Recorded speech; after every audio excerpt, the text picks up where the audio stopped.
there's certain behaviors and mindsets that we have while we play video games that we can start applying to the real world, to our real lives, in order to have more fun. Welcome to Life is the Game, hosted by yours truly, Alexandra Nicole Stone.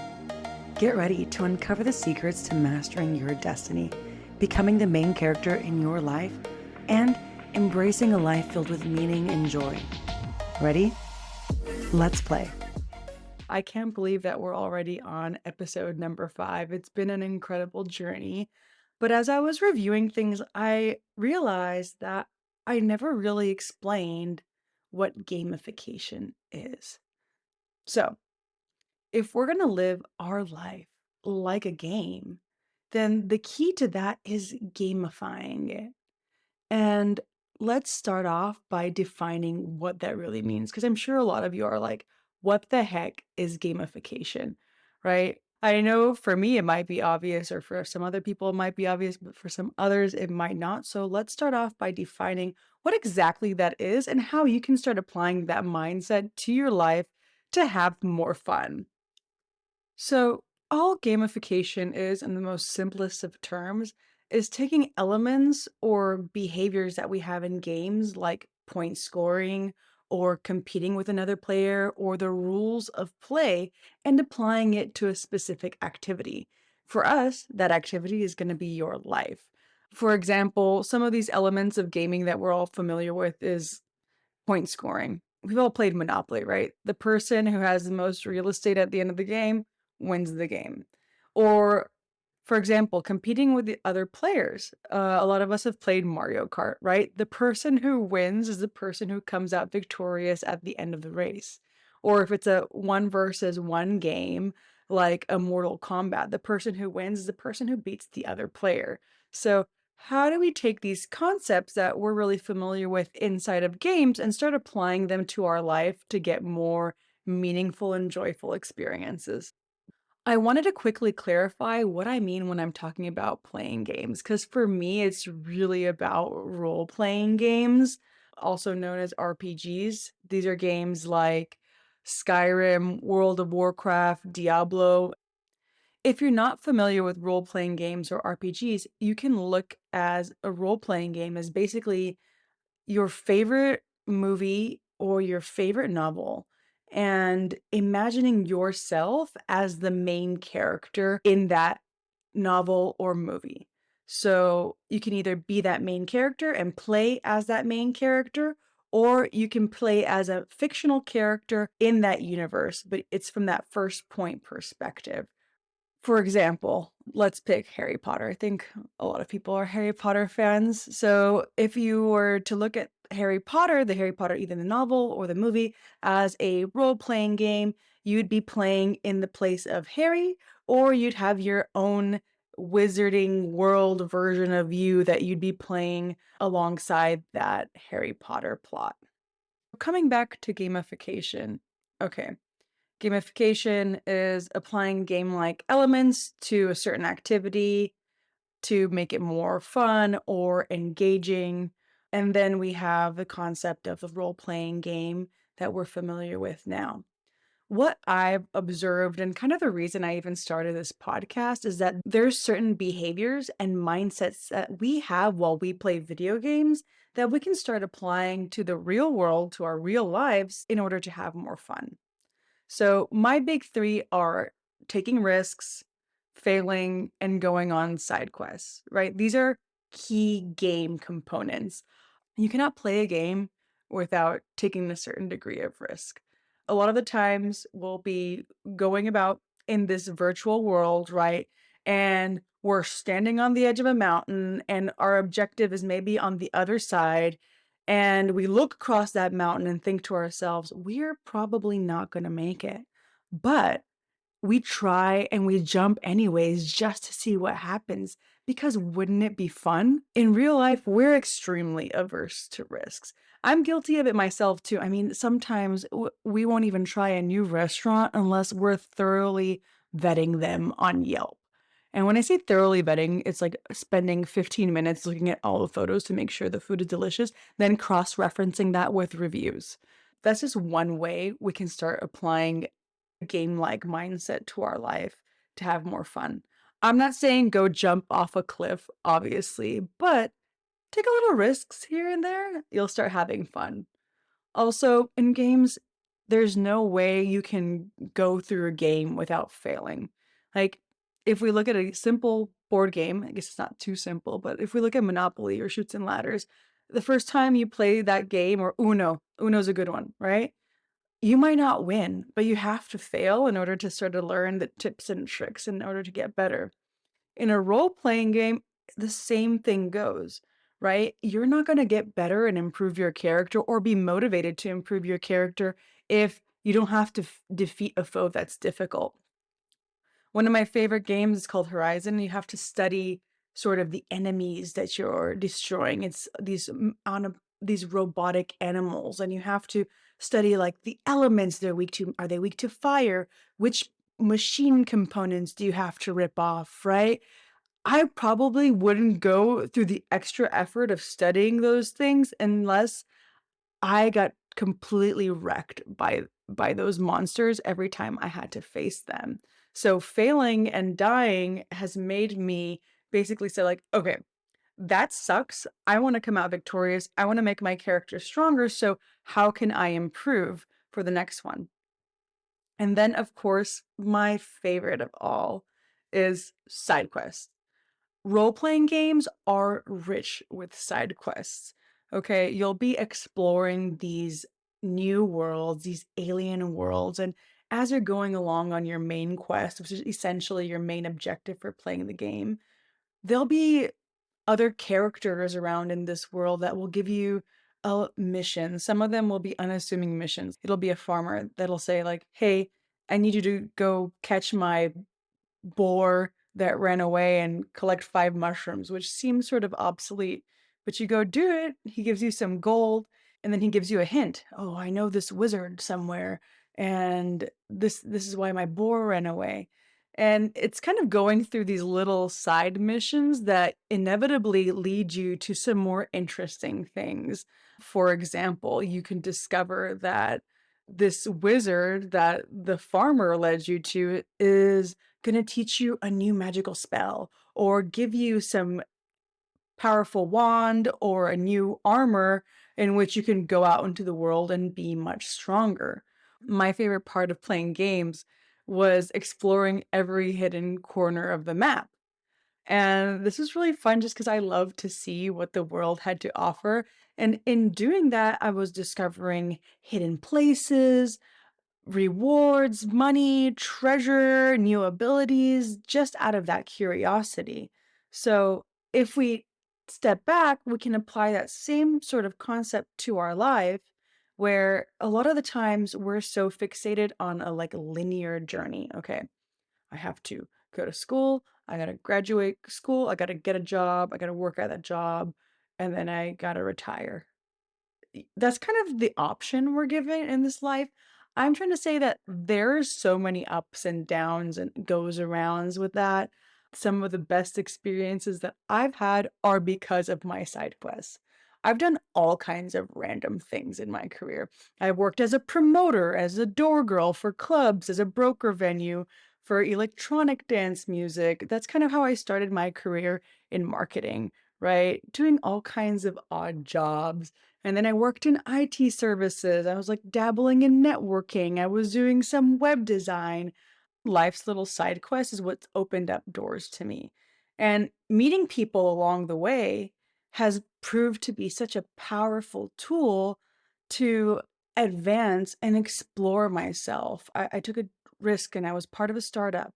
I met my executive development coach and we worked together for several years. After I'd left that startup, I started working with her privately. Eventually, I told her I wanted to become a speaker, or I told her about some of my ambitions, and she connected me to who today is my mentor. And my mentor and I have tried to do a bunch of crazy things like retreats in Mexico. We've started a networking group in LA called Rooftop Mixers. We've done all kinds of odds and ends. He's helped me sort of structure my first talk. And I would have never met this person if it wasn't for all these side quests that I just sort of took a leap of faith on. throughout my lifetime. And we're going to have a whole episode completely dedicated to the side quests of life, but I just want to dabble a little bit on like these are some of the ways that you can start applying gamification to your life. So, when I ask you to ask yourself, what if my life was a game? And what I mean by life is the game, is that the secret is taking these concepts and these elements and applying them to your life as a way to live a more authentic and intentional life versus just doing what you think is the right thing or what society expects from you or what your parents expect from you or whatever the little voice in your head that's not you expects from you. It's kind of a way to get out of your body and have a third point perspective. Okay, looking at risks, for example. Say that there's something you've always wanted to do, or if you've always wanted to try. It's maybe a 1-2 punch of risk and failure, right? You always wanted to try it, but you're scared you're gonna fail. Maybe it's in pottery. Pottery, let's use pottery for example, right? Maybe you always want to try pottery, but you're like, I'm gonna suck at pottery, right? You have to ask yourself in those moments, whether it's pottery or maybe you've always wanted to take a trip to Thailand or something like that. Okay, what would I do if my life was a game? You would take the pottery class, right? Because all of a sudden, that pressure that all these negative voices inside your head start applying to you is gone because you're like, life is a game.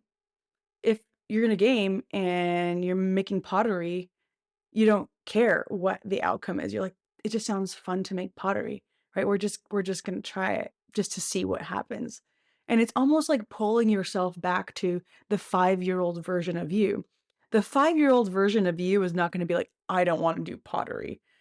The 5-year-old version of you is not even thinking that pottery has to be perfect. They're like, "Okay, cool. We're gonna put some clay on a wheel. It's gonna spin. I'm gonna stick my fingers in it. It's gonna be exciting." You're so in the present moment, right? You don't have any of those oppressive voices from your mind getting in your way.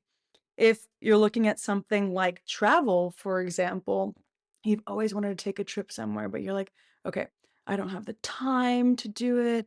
I don't have the money to do it. These are like all excuses. Or what happens if I leave my job for 3 days or I can't take weeks long vacation? Yeah, you can. They're going to figure it out without you. Give them the opportunity to grow. So in you just saying like, if my life was a game, what would I do? If your character was working for 8 months out of the entire year and hasn't taken a vacation, you're like, character, my main character deserves a vacation. Okay. You're going to find out what works for your budget. You're just going to ask for some days off. They cannot deny you that. You're going to set a boundary and you're going to go have that vacation. And guess what? That will energize you. You're gonna have so much self-discovery from that, and then all of a sudden, because you took that risk, because you tried that, it's gonna be so much easier for you to try more things in the future or ask for more things like vacations or like raises in the future because you empowered yourself through the process of gamification to do those things. I'll leave you with one last sort of example of how applying gamification to your life can work. So I've been doing a little bit of experimenting, especially because I'm preaching all this philosophies on gamification, how it could enhance your life. And I'm like, okay, if we strip this down to its most basic level, how can I just use like a simple, I'm trying to achieve a goal, right? So one of my side quests right now is that I'm trying to slim down for summer. It's a normal side quest. Most of us can relate to that, right? And I'm like, how can I gamify the weight loss process? And for me right now, one of the things I've been focusing on is just cutting out sugar because I've been over the last 2 months, just anytime I see chocolate or a piece of cake, I just wanna cram it all in my mouth. Uh, so I'm like, "Okay, I wanna cut out sugar," and as I was deciding to cut out sugar, I was like, "I'm deciding to cut out carbs." And I wanted to reward myself for doing a 30-day, basically, challenge, cutting out carbs and sugar, where for every day that I didn't eat sugar or carbs, I get 5 points. And if you're having a struggle sort of coming up with this point system, I just asked ChatGPT, like, this is what I'm trying to do. Basically, I was like, okay, I want to do this challenge where I get rewarded points for not eating sugar or carbs. I gave myself extra points. So if I don't eat sugar or carbs in a social setting, I get 10 points. And recently, if I eat sugar or carbs for whatever reason, I get deducted 10 points. And for every 5-day streak that I don't eat sugar or carbs, I get an additional 5 points. So what do those points do for me? Well, for me, I've been wanting to go on a shopping spree-ish situation or do some shopping for summer. And so I'm like, okay, for every single point, I get $1. You figure out what works for you, what kind of reward system works for you. I had to make it big enough that if I lose $10, it's gonna hurt. If I gain $10, it's gonna win. So it's been going really great now. I think I'm on day 18 or so. Last time I checked, it was like 15. I should be about $80 in, which is pretty good. So let's see how this goes. I'm even feeling so good. I'm already seeing results. I'm craving sugar less. I did eat sushi dinner one night, but very light rice and no sugar still. So I've been basically honoring them, giving myself flexibility, but the gamification process has kept me on track. So it's been really fun. And I'm even like, I think I could do this for another 30 days. It doesn't feel like I'm hurting myself. And I want to give myself a chance to earn a little bit more money for my shopping spree.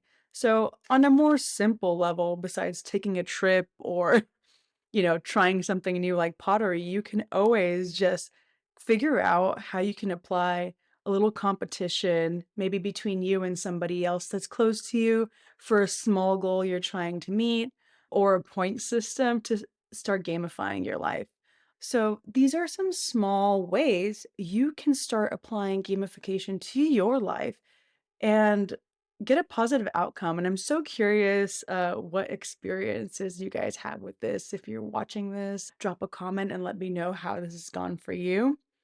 So, my beautiful players, remember, take risks, go on side quests, fail and fail hard, knowing that even if you do, you can just get back up and keep trying again. Release your inner 5-year-old, your inner wonder, your inner child. This is all possible with gamification. Have fun. Remember, you only have one life. This life is the game. It is the ultimate game, and you are the main character. It is so exciting. So you decide how you're going to play the game of life. So I challenge you.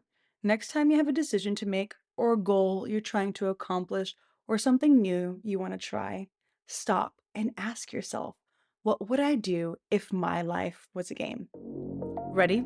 Let's play.